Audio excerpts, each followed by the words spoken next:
ni San Pablo.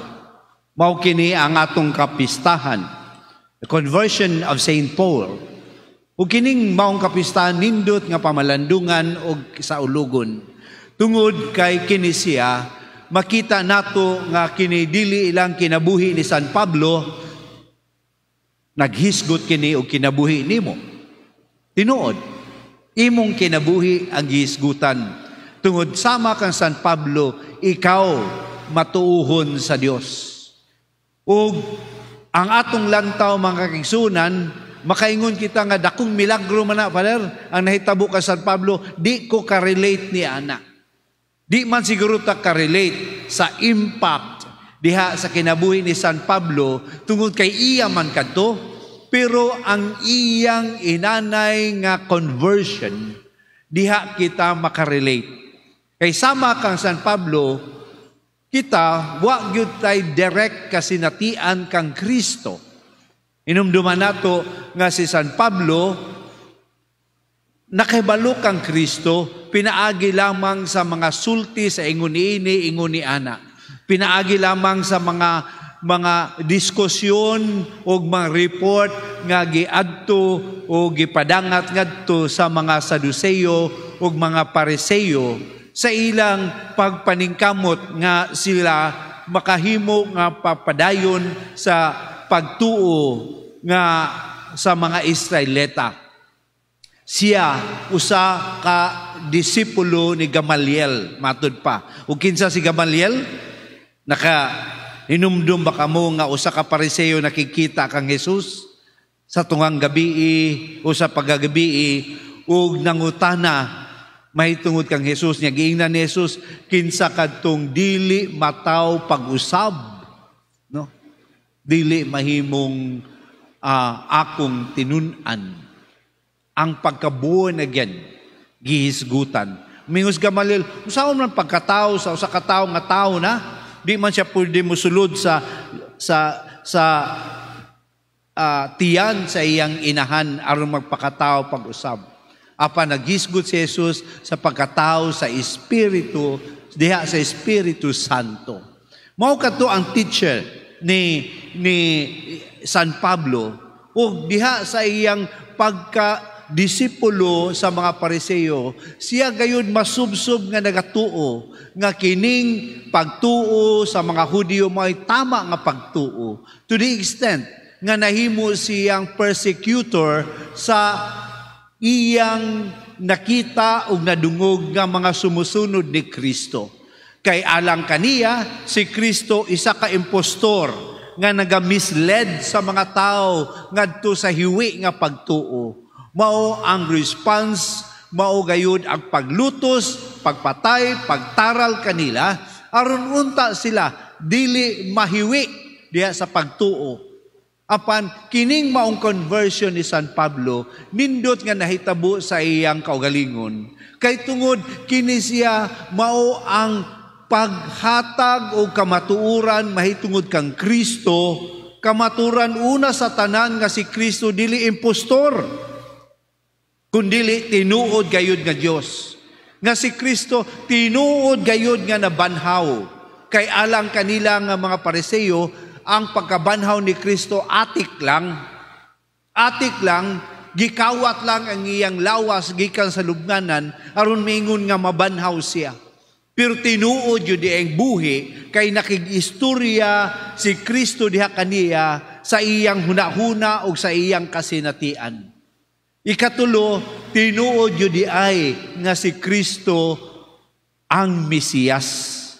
Tungod kay naa gidala ni Kristo diha sa iyang kasinatian ang makanunayong bitbit sa gugma sa amahan nga mao ang kapasayloan. Busa mga kaigsunan, makaingon kita nga 360 degrees turn ang conversion ni San Pablo. Nga gikan sa pagkamanlulutos, ngadto sa magsasangyaw, gikan ngadto sa kaharuhay, sa usa ka disipulo, sa Pariseo, ngadto sa usa ka nagantos nga nagasangyaw kang Kristo. Kining tanan mga igsoon, makaingon kita nga naa gyud ay misyon naagyo day plano ang Ginoo sa matag usa kanato. Dili lang kan San Pablo. Unsay plano niya kan San Pablo? Nga pinaagi kan San Pablo, unta mulaganap sa mga hintel. Pag-ingog hintel, katong dili mga Hudyo. Mulaganap sa mga hintel ang pagtuong Kristohanon, bisan og dili nila mahimamat personally, directly si Kristo. Sama kanimo kanako. Busa, si San Pablo, mga kaigsunan, adunay dakong papel sa atong pagtuo. Nga di ay siya pwedeng mahimo na itong modelo sa pagkasumusunod ni Kristo, nga diin, bisan og wala nahimong physically na meet si Kristo, pwede di ay kitang mutuo o pwede di ay kitang makasinati sa buhi nga Dios sa atong kaugalingon. Mao bitaw mga igsoon na ubang protestante nga ang sumbat sa mga Kristiyanos mao gayud ang, do you meet Christ in your life? Nindot nga pangutana. Ato bang nahibalag si Kristo sa atong kinabuhi? Ikaw nga nagsimba karon, na ba kay personal story of encounter with Christ? Kay kung wala mga igsoon, kini ang delikado. Ngano, sama kang San Pablo, puro lang kita kuno sa atong pagtuo. Kuno si Jesus naman sa Eucharistia. Kuno si Jesus buhi man. Kuno si Jesus, ngano man kuno man. Wala tay personal nga kasinatian sa pagkabuhi sa Dios. Wala tay encounter kang Kristo diha sa atong kinabuhi. Mao na nga ang atong pagtuo, wala tay gihuptan. Puro lang tradisyon, puro lang ritual, o puro lang huna-huna o walay kinabuhi. Kana ba ang atong pagtuo karon isip mga Katoliko? Then, ang conversion ni St. Paul, perting maayuha siguro nga atong pangayoon karon. San Pablo, tabangi kami, nga unta, mahimo kaming makasinati kang Kristo nga buhi, diha sa panaw sa among kinabuhi. Sa among mga kasakitan, sa mga problema, sa mga kalipay, unsa mang sinati sa among kinabuhi, unsa mang mga kasinatian, help us to encounter Christ. Kana ang atong iampo kay San Pablo. Ug unsa may indicator, Father, nga wa jud ko'y kasinatian. Ang indicator, kung ikaw sa imong kinabuhi, kung kita sa atong kinabuhi, wala ta nagahimo sa misyon ni Kristo. Remember, ang encounter ni San Pablo kang Kristo, nagdala kaniya sa misyon ngadto sa pagkaapostol sa mga hintel. Sa atong bunyag, encounter unta kana ni Kristo nga naghatag kanatong misyon. Ug unsa ang misyon? Nasa ebanghelyo, lakaw kamo sa tibuok kalibutan ug isangyaw ang maayong balita.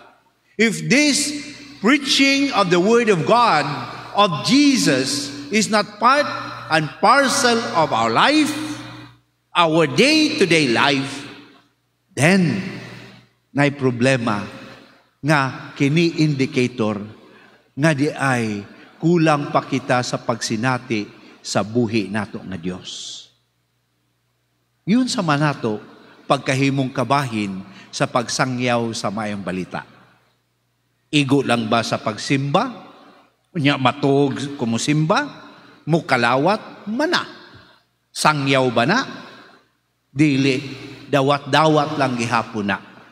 Ang pagsangyaw is to do good, to say what is good, and to witness to the goodness of the Lord. Kana. Naba na sa imong kinabuhi? O kaha ang atong kinabuhi, nagkamulo lang gapon, nagkabisi lang gapon, o pagpangita sa kwarta. Mao na mga kaigsunan nga nindot di ay nga kining kapistahan ni San Pablo, usa ka wake up call alang kanatong tanan. Nga dili lang kita mo celebrate unsay nahitabo sa iyang kinabuhi, kun dili unta kita mamalandong sa atong kinabuhi. Ug sama nga nakita nato ang kaayo sa Dios sa kinabuhi ni San Pablo, atong pangayon sa Eucharistia karon. Lord, help me encounter you in my life. Palihog manindog. Pakwawa ang natulog